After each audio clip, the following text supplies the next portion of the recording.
Few players in the history of rugby have left a legacy as profound as Jonah Lomu. He wasn't just a winger. This guy was an icon. He was a force of nature. He was an inspiration, and he was an idol to most. For me, he was an idol. He was the player I wanted to become. One of the players that I grew up watching, especially with the 1995 World Cup. And alongside him and players like Brian Habana really solidified my interest in rugby. So hopefully in this video today, I will be able to get a couple new rugby fans out of this and maybe just give some people a bit more information as to Jonah Lomu and kind of who he is and why I feel he is the best winger of his generation and possibly of all generations. Lomu's journey began in New Zealand. Now, this is where he found rugby, and it found a way to really channel his physicality, his aggression, and his talent.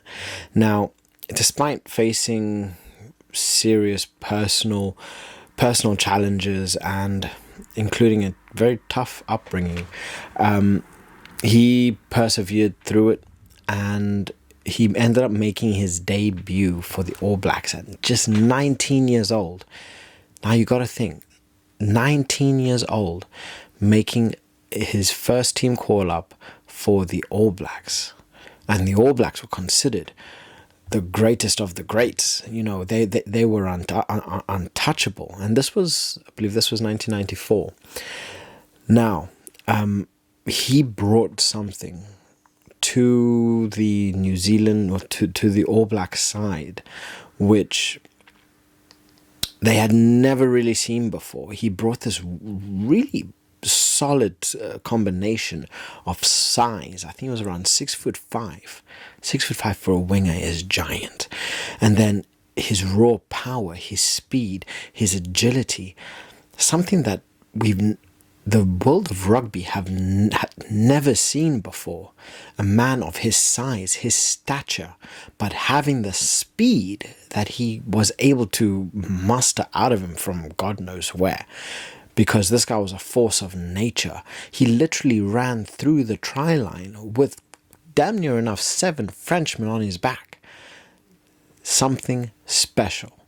So, we're going to be going through everything, and hopefully you guys like this video. So let's get into it. Now we're going to look into what set Lomu apart. Standing at 6'5", weighing over 120 kilograms. This guy, he was built like a forward, but he had the speed, the agility, the acceleration of a back, which is scary. Now, having a player like this made him damn near enough impossible to tackle, because you were essentially having a forward, someone who's built like a tank, running at the speed of a cheetah. How are you supposed to tackle this? You know, he would run over you. Even if you tried to take his legs, he would run through you. You tried multiple people to take him, he would literally run with you on his back. And this is what was so scary, because there really wasn't much that you could do to take him down unless you had the whole team on him. And having that, you're leaving the rest of the squad open. And this is the thing with, especially with the 1995 World Cup, where so many people struggle to understand, is you put too many players to mark Jonah Lomu. What happens? You leave the rest of the world champions to their own devices. Right? Because for every player that you put marking Jonah Lomu, that's one less player marking another player, or allowing for defensive lines to be open. And I think New Zealand scored like over 100 points against Japan in that World Cup. How are you supposed to stop a man that can run through you and run through your whole team just by himself? So it was something special, and he was a special breed of player that I don't think we're going to be seeing anytime soon. And since since he died, unfortunately, we have not seen a player like him. We've seen certain players that were similar, that had similar traits, but nothing but nobody who did what he did. Nobody that has that full package like he did. Because not only that, his mental awareness, his tactical awareness was off the charts as well. And that's what made him even more scary. So how could you mark a man that can change the course of a game by himself? How can you use your tactics for a man that can single-handedly take out 5-6 players out of the game and score a try by himself? And this is something that South Africa did very effectively in that World Cup, which is what ultimately allowed them to win.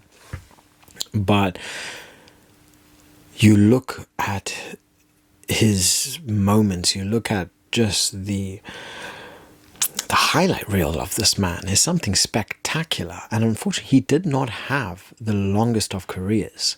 So you got to think, he retired, I think it was late 20s, very early 30s. And that was due to his sickness. But you look at him as a player and what he did in the short time that he actually played at the highest level. Outstanding. Phenomenal. Beyond his performances on the pitch, we got to take a look at his life, his style outside of the pitch, and the impact that he had on rugby as a whole.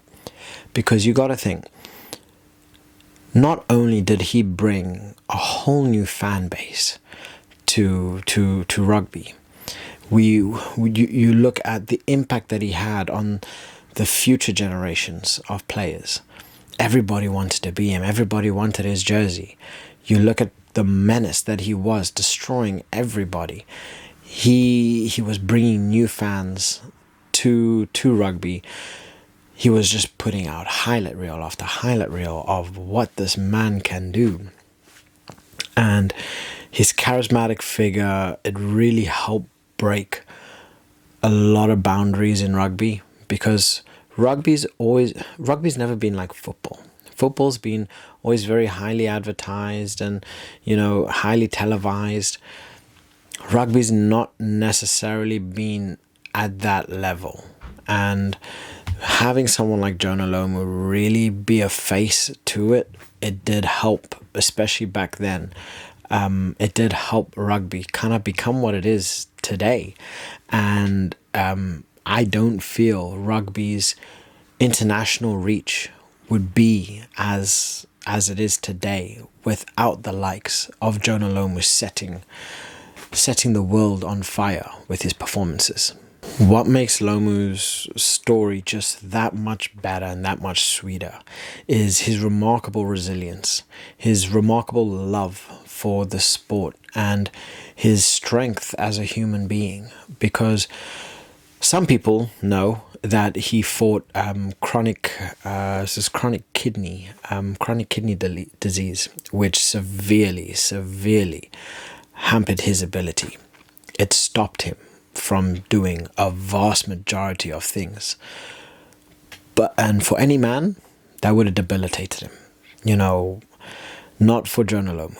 He still continued to play rugby at the highest levels whilst battling this disease. And this is something that literally breaks you down. He was still playing one of the most violent sports in the world at the highest levels, achieving things that fully fit people, fully healthy people weren't able to achieve. And this shows his mental strength, his physical strength. But not only that, I believe it's something that he channeled spiritually through him. And this is why I say it's a shame when he retired, because you look at what he did and how long he held off. You got to think what state he was in when he retired. It must have been horrible. It really must have been horrible. And this shows you, with your determination and sheer will, you can overcome any and all obstacles that are put in front of you. And if Jonah Lomu is not an example, I don't know what is. Playing rugby with a debilitating kidney disease, which ultimately ended up killing him. So for anybody that says that they can't do something, look at Jonah Lomu and you'll see it is possible. Jonah Lomu, he wasn't just the best player of his generation. I honestly feel, as a South African, he is the best winger of all time, and quite possibly the best player of all time. So honestly, I believe he is a once-in-a-lifetime player. He is in that 1% of your 1% of your 1% of players in this world that I don't think we're ever going to see another specimen like him that will do what he has done. Like I say, we have found a lot of players that are similar to him, you know, especially in the Tonga side and for Samoa, you know, but nothing that truly resembles Jonah Lomu. And I honestly, I don't think we're ever going to find another winger like him.